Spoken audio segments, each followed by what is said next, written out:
दान की महिमा। दान के 10 प्रकार। दान देते समय इस प्रकार दान दें कि बाएं हाथ और दाएं हाथ को पता न चले, यानी दान गुप्त रूप से देना चाहिए।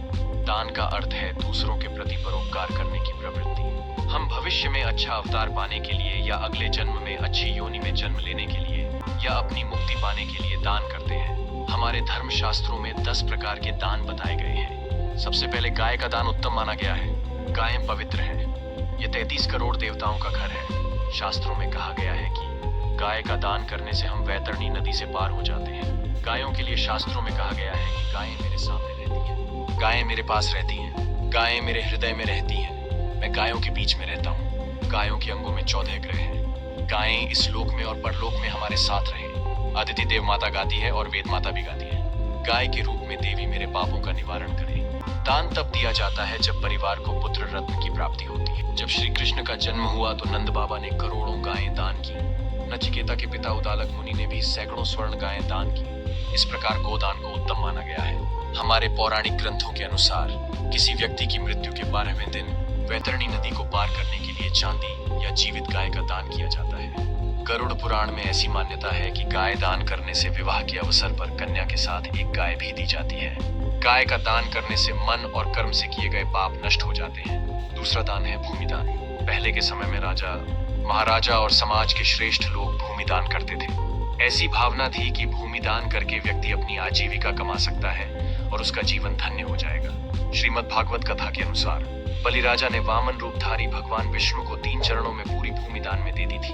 दान में तीसरा नंबर है तिल का दान। तिल का दान करने से व्यक्ति को समृद्धि प्राप्त होती है। चौथा नंबर है सोने का दान। पहले के समय में राजा, महाराजा और आर्षि मुनि सोना दान करते थे। वह विद्वान ब्राह्मणों को सोना दान करता था। घी को 5वां दान माना जाता है। यदि गाय का शुद्ध घी दान में दिया जाए तो अश्वमेघ यज्ञ के बराबर फल प्राप्त होता है। किसी मंदिर में दीपक के लिए या यज्ञ में आहुति के लिए घी का दान उत्तम माना जाता है। छठा दान है वस्त्र दान। किसी जरूरतमंद या गरीब व्यक्ति को कपड़े दान करने से बहुत पुण्य मिलता है।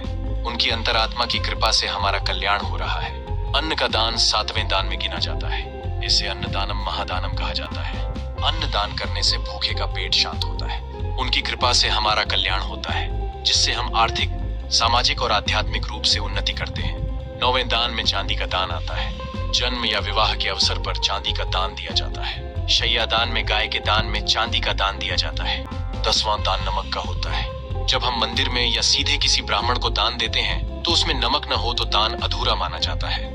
दान देते समय इस प्रकार दान करें कि बाएं हाथ और दाएं हाथ को पता न चले, अर्थात दान गुप्त रूप से देना चाहिए। किसी भी स्थान पर अपना नाम अंकित करना पुण्य दान माना जाता है। दान लज्जा पूर्वक, प्रेम पूर्वक, सहानुभूति पूर्वक, सकुचाते हुए देना चाहिए। इसका मतलब यह है कि दानकर्ता को दान देना चाहिए चाहे वह इसका उपयोग करेगा या नहीं। दान में परोपकार की भावना होती है। सूर्य परोपकार के लिए चमकता है। नदियां परोपकार के लिए बहती हैं। मेघ परोपकार हेतु जल देते हैं। पेड़ परोपकार के लिए फल देते हैं। इसीलिए सदैव परोपकार करना चाहिए। महाभारत में जब गुरुद्वान ने एकलव्य से गुरु दक्षिणा मांगी तो उसने उसे उपहार के रूप में अपना दाहिना अंगूठा दिया। इस प्रकार अपने गुरु को सर्वश्रेष्ठ शिष्य के रूप में प्रभावित किया। दान देने के मामले में कर्ण सर्वश्रेष्ठ दानवीर थे।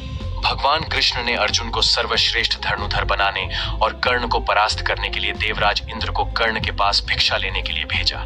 कर्ण संसार का सर्वश्रेष्ठ दानवीर था।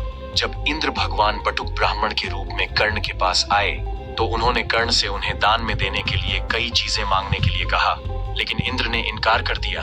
अंत में जब इंद्र ने कर्ण से उसकी ढाल और कुंडल दान में देने को कहा तो कर्ण ने तुरंत दान कर दिया। मजबूत पेड़ हवा से उखड़ जाते हैं। कड़ी मेहनत से अर्जित ज्ञान कभी कभी भुला दिया जाता है, परंतु आग में जलाने और दान करने से भी उनका कल्याण होता है। सर्वोत्तम त्याग वह है जो यथावत रहे।